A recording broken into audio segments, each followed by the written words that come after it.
ಪ್ರಿಯ ವಿದ್ಯಾರ್ಥಿಗಳೇ, ಹಿಂದಿನ ತರಗತಿಯಲ್ಲಿ ನೀವು ಕ್ರಿಯಾಪದಗಳ ಬಗ್ಗೆ ಸಂಪೂರ್ಣವಾದ ಮಾಹಿತಿಯನ್ನು ತಿಳ್ಕೊಂಡಿದ್ದೀರಾ. ಕ್ರಿಯಾಪದ ಅಂದ್ರೆ ಏನು, ಮತ್ತೆ ಅದರ ಧಾತು ರೂಪ, ಅದೆರಡರಲ್ಲೂ ಕೂಡ ಒಂದೊಂದು ಮಾರ್ಕ್ಸ್ಗೆ ಇರುತ್ತೆ ಅಂತ ಹೇಳಿ ನಾನು ನಿಮ್ಗೆ ಹೇಳಿದ್ದೀನಿ. ಇನ್ನೇನು ಫಿಫ್ತ್ಗೆ ನೀವು ಕನ್ನಡ ಎಕ್ಸಾಮ್ ಬರೆಯೋದ್ರಿಂದ ಯಾವುದು ಇಂಪಾರ್ಟೆಂಟ್ ಕ್ವಶನ್ಸು ಅದನ್ನ ನಾನು ನಿಮ್ಗೆ ಹೇಳ್ಕೊಡ್ತಾ ಹೋಗ್ತೀನಿ. ಅದಕ್ಕೂ ಮುಂಚೆ ಸಬ್ಸ್ಕ್ರೈಬ್ ಮಾಡೋದನ್ನ ಮರಿಬೇಡಿ, ಮತ್ತೆ ಒಂದು ಲೈಕ್ ಕೊಡೋದನ್ನ ಮರಿಬೇಡಿ ವಿದ್ಯಾರ್ಥಿಗಳೇ. ಹಾಗಾದ್ರೆ ಈ ದಿನದಲ್ಲಿ ನಾವು ಕಾಲಗಳು ಅಂದ್ರೆ ಏನು, ಎಷ್ಟು ರೀತಿಯಾದಂತಹ ಕಾಲಗಳಿವೆ, ಹೇಗೆ ನಾವು ಕಾಲಗಳನ್ನ ಚೇಂಜಸ್ ಅನ್ನ ಮಾಡ್ಬೇಕು ಅನ್ನೋದ್ರ ಬಗ್ಗೆ ನಿಮ್ಗೆ ಸಂಪೂರ್ಣವಾದ ಮಾಹಿತಿಯನ್ನ ನಾನು ನಿಮ್ಗೆ ತಿಳಿಸ್ಕೊಡ್ತೀನಿ. ಫಸ್ಟ್ ಒಂದ್ ಬಂದು ಏನು ಹಾಗಾದ್ರೆ ಕಾಲಗಳು ಅಂತ ಹೇಳಿ. ಕಾಲಗಳು ಅಂದ್ರೆ ಏನು, ಒಂದು ಕ್ರಿಯೆಯು ನಡೆಯುವ ಸಮಯವನ್ನ ಏನಂತ ಹೇಳಿ ಕರಿತೀವಿ, ಕಾಲಗಳು ಅಂತ ಹೇಳಿ ಕರಿತೀವಿ. ಕಾಲಗಳಲ್ಲಿ 3 ರೀತಿಯಾದಂತಹ ಕಾಲಗಳಿವೆ. ಒಂದು ವರ್ತಮಾನ ಕಾಲ, ಭೂತಕಾಲ, ಭವಿಷ್ಯತ್ ಕಾಲ. ಏನು ಹಾಗಾದ್ರೆ ಭೂತಕಾಲ ಅಂತ ಅಂದ್ರೆ, ಭೂತ ನೀವು ಇದರಲ್ಲಿ ಚೆನ್ನಾಗಿ ನೀವು ನೆನ್ಪಿಟ್ಕೋಬೇಕಾಗಿದ್ದು ಮಕ್ಕಳೇ, ಡೆಫಿನೇಷನ್ ನಾನು ಫಸ್ಟ್ ಹೇಳ್ತಾ ಹೋಗ್ತೀನಿ, ಆಮೇಲೆ ನೀವು ಯಾವ ರೀತಿ ಅದನ್ನ ನೆನಪಲ್ಲಿ ಇಟ್ಕೋಬಹುದು ಅನ್ನೋದನ್ನ ನಾನು ನಿಮ್ಗೆ ಹೇಳ್ತೀನಿ. ಫಸ್ಟ್ ಒಂದೇನು ಭೂತಕಾಲ. ಹಾಗಾದ್ರೆ ಏನು ಭೂತಕಾಲ, ಈಗಾಗಲೇ ಕ್ರಿಯೆ ನಡೆದು ಹೋಗಿದ್ದರೆ ಅದನ್ನ ಸೂಚಿಸುವ ಕಾಲವನ್ನ ಭೂತಕಾಲ ಅಂತ ಹೇಳಿ ನಾವು ಕರಿತೀವಿ. ಭೂತಕಾಲಕ್ಕೆ ಹೆಲ್ಪಿಂಗ್ ವರ್ಬ್ಸ್ ಅಂತಕ್ಕಂಥದ್ದು ಏನಿದೆ, ದ ಅಂತಕ್ಕಂತಹದ್ದಿದೆ. ಅಂದ್ರೆ ಕಾಲ ಸೂಚಕ ಪ್ರತ್ಯಯ ಯಾವುದನ್ನ ನಾವು ಬಳಸ್ತೀವಿ ಅಂದ್ರೆ ದ ಅಂತಕ್ಕಂಥದನ್ನ ನಾವು ಬಳಸ್ತೀವಿ. ಅಂದ್ರೆ ಈಗಾಗಲೇ ನಡೆದು ಹೋಗಿರ್ತಕ್ಕಂಥದನ್ನ ನಾವೇನಂತ ಹೇಳಿ ಕರಿತೀವಿ, ಭೂತಕಾಲ ಅಂತ ಹೇಳಿ ನಾವು ಕರಿತೀವಿ. ಹಾಗಾದ್ರೆ ವರ್ತಮಾನ ಕಾಲ ಅಂದ್ರೆ ಕ್ರಿಯೆಯಲ್ಲಿ ಈಗಷ್ಟೇ ನಡೆಯುತ್ತಿರೋದನ್ನ ಏನಂತ ಹೇಳಿ ಕರಿತೀವಿ, ನಾವು ವರ್ತಮಾನ ಕಾಲ ಅಂತ ಹೇಳಿ ಕರಿತೀವಿ. ಇದರ ಹೆಲ್ಪಿಂಗ್ ವರ್ಬ್ಸ್, ಇದರ ಕಾಲ ಸೂಚಕ ಪ್ರತ್ಯಯ ಯಾವುದು ಅಂತ ಹೇಳಿದ್ರೆ ಉತ್ತ ಅಂತಕ್ಕಂಥದ್ದಾಗುತ್ತೆ ಮಕ್ಕಳೇ. ಹಾಗೆ ನಿಮ್ಗೆ ಭವಿಷ್ಯತ್ ಕಾಲ. ಭವಿಷ್ಯತ್ ಕಾಲ ಅಂದ್ರೆ ಏನು, ಕ್ರಿಯೆಯಲ್ಲಿ ನಡೆಯಬಹುದಾಗಿದ್ದ, ಮುಂದೆ ನಡೆಯುವಂತಹದನ್ನ ಏನಂತ ಹೇಳಿ ಕರಿತೀವಿ, ನಾವು ಭವಿಷ್ಯತ್ ಕಾಲ ಅಂತ ಹೇಳಿ ಕರಿತೀವಿ. ಇದರಲ್ಲಿ ಬರ್ತಕ್ಕಂತಹ ಹೆಲ್ಪಿಂಗ್ ವರ್ಬ್ಸ್ ಯಾವುದು, ವ ಅಂತಕ್ಕಂಥದ್ದಾಗುತ್ತೆ. ಅಂದ್ರೆ ಕಾಲ ಸೂಚಕ ಪ್ರತ್ಯಯ ಯಾವ್ದಾಗುತ್ತೆ, ವ ಅಂತಕ್ಕಂತಹದ್ದಾಗುತ್ತೆ. ಹಾಗಾದ್ರೆ ನೀವು ಯಾವುದನ್ನ ವರ್ತಮಾನ ಅಂತ ಹೇಳಿ ಕರಿತೀವಿ, ಯಾವುದನ್ನ ಭೂತಕಾಲ ಅಂತ ಹೇಳಿ ಕರಿತೀವಿ, ಯಾವುದನ್ನ ಭವಿಷ್ಯತ್ ಕಾಲ ಅಂತ ಹೇಳಿ ಕರಿತೀವಿ ಅನ್ನೋದಕ್ಕೆ ನೀವು ಹೇಗೆ ನೆನ್ಪಿಟ್ಕೋಬೇಕು ಅಂದ್ರೆ, ನಿನ್ನೆ ಇವತ್ತು ನಾಳೆ. ಚೆನ್ನಾಗಿ ನೆನ್ಪಿಟ್ಕೊಳ್ಳಿ, ನಿನ್ನೆ ಇವತ್ತು ನಾಳೆ.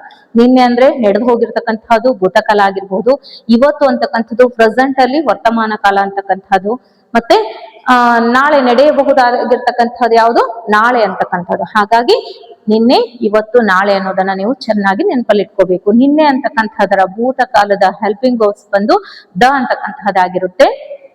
ಇವತ್ತು ಅಂತಕ್ಕಂಥದ್ದು ವರ್ತಮಾನದ ಕಾಲದ ಹೆಲ್ಪಿಂಗ್ ವರ್ಬ್ಸ್ ಬಂದು ಉತ್ತ ಅಂತಕ್ಕಂಥದ್ದಾಗಿರುತ್ತೆ. ಮತ್ತೆ ಫ್ಯೂಚರ್ ಟೆನ್ಸ್ ಅಂದ್ರೆ ಭವಿಷ್ಯತ್ ಕಾಲದ ಯಾವ್ದಾಗಿರುತ್ತೆ, ವ ಅಂತಕ್ಕಂಥದ್ದಾಗಿರುತ್ತೆ. ಈ 3 ಚೆನ್ನಾಗಿ ನೀವು ನೆನಪಲ್ಲಿ ಇಟ್ಕೋಬೇಕು ಮಕ್ಕಳೇ. ಈ ಬೇಸ್ ಮೇಲೆ ನಾನೊಂದು ನಿಮ್ಗೆ ಎಕ್ಸಾಂಪಲ್ ಸಮೇತ ತೋರಿಸ್ತೀನಿ, ಹೇಗೆ ಅಂತಕ್ಕಂಥದನ್ನ ಹೇಗೆ ಚೇಂಜ್ ಮಾಡ್ಬೇಕು ಅಂತಕ್ಕಂಥದ್ದು. ಫಸ್ಟ್ ಒನ್ ನೋಡಿ,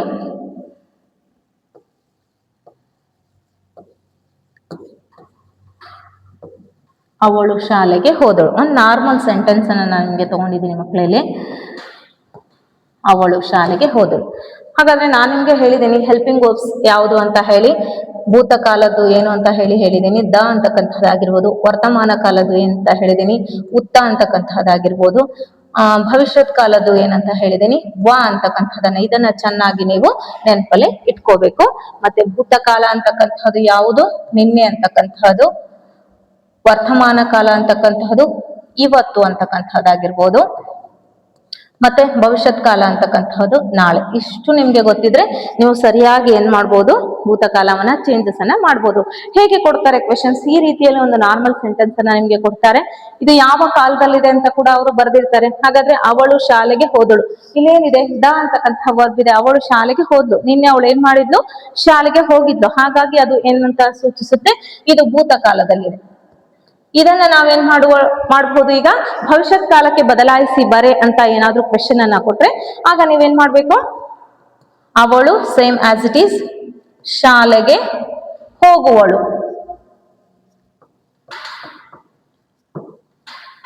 ಅಂತ ಹೇಳಿ ಬರಿಬೇಕಾಗುತ್ತೆ. ಮತ್ತೆ ಇದನ್ನೇ ಏನಾದ್ರೂ ವರ್ತಮಾನ ಕಾಲ ಕೊಟ್ರೆ ಅವಳು ಶಾಲೆಗೆ ಹೋಗುತ್ತಾಳೆ,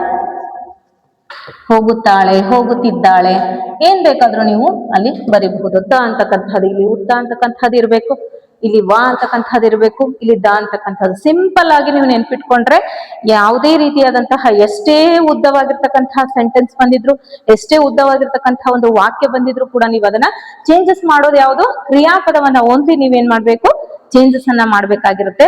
ಟೈಮ್ಸ್ ಇಲ್ಲಿ ಏನಾದ್ರೂ ಸ್ವಲ್ಪ ಮಟ್ಟಿಗೆ ಅದಲು ಬದಲಾಗ್ತಕ್ಕಂಥದ್ದಿದ್ರೆ ನೀವು ವಾಕ್ಯವನ್ನ ನೋಡಿದ ತಕ್ಷಣ ಏನನ್ನ ಚೇಂಜ್ ಮಾಡ್ಬೇಕು ಅಂತ ಹೇಳಿ ನಿಮ್ಗೆ ಗೊತ್ತಾಗುತ್ತೆ. ಬೈ ಚಾನ್ಸ್ ಇವತ್ತು ಶಾಲೆಗೆ ಬರುವಳು ಅಂತ ಏನಾದ್ರೂ ಇದ್ರೆ ಅದನ್ನ ಅದರಲ್ಲಿ ನೀವೇನ್ ಚೇಂಜ್ ಮಾಡ್ಬೇಕು ಅನ್ನೋದು ನಿಮ್ಗೆ ಅದರಲ್ಲಿ ಗೊತ್ತಾಗುತ್ತೆ. ಅಂದ್ರೆ ಬಂದು ಯಾವುದು ಭೂತಕಾಲದಲ್ಲಿ ದ ಅಂತಕ್ಕಂತಹ ವರ್ಡ್ ಆಗಿರ್ಬೋದು, ವರ್ತಮಾನ ಕಾಲದಲ್ಲಿ ಉತ್ತ ಅಂತಕ್ಕಂಥದ್ದಾಗಿರ್ಬೋದು, ಭವಿಷ್ಯತ್ ಕಾಲದಲ್ಲಿ ವ ಅಂತಕ್ಕಂಥದ್ದು, ಈ ರೀತಿಯಲ್ಲಿ ನೀವು ಚೇಂಜಸ್ ಮಾಡ್ತಾ ಹೋಗ್ಬೇಕು ಮಕ್ಳು.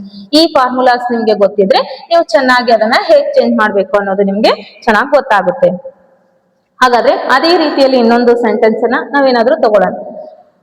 ರಾಮನು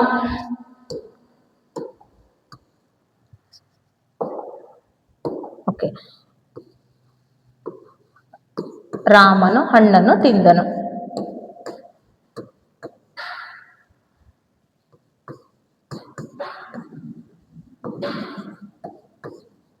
ಇದು ಯಾವ ಕಾಲದಲ್ಲಿದೆ? ತಿಂದನು ಅಂತಕ್ಕಂಥದ್ದು ಯಾವ್ದ್ರಲ್ಲಿದೆ ನಿಮ್ಗೆ ಗೊತ್ತಾಗುತ್ತೆ. ನಿನ್ನೆನೆ ತಿಂದ್ಬಿಟ್ಟಿದ್ದ ರಾಮ ಹಣ್ಣನ, ತಿಂದನು ನಿನ್ನೆನೆ ತಿಂದ, ದ ಅಂತಕ್ಕಂಥ ವರ್ಡ್ ಇರೋದ್ರಿಂದ ಅದು ಯಾವುದು ಭೂತಕಾಲ ಆಗುತ್ತೆ. ಹಾಗಾದ್ರೆ ಇದನ್ನೇ ನಾವು ಭವಿಷ್ಯತ್ ಕಾಲಕ್ಕೆ ಬರೆಯಿರಿ ಅಂತ ಹೇಳಿ ಕರೆದಾಗ ರಾಮನು ಹಣ್ಣನ್ನು, ಸೇಮ್ ಆಸ್ ಇಟ್ ಇಸ್, ಹಣ್ಣನ್ನು ತಿನ್ನುವನು.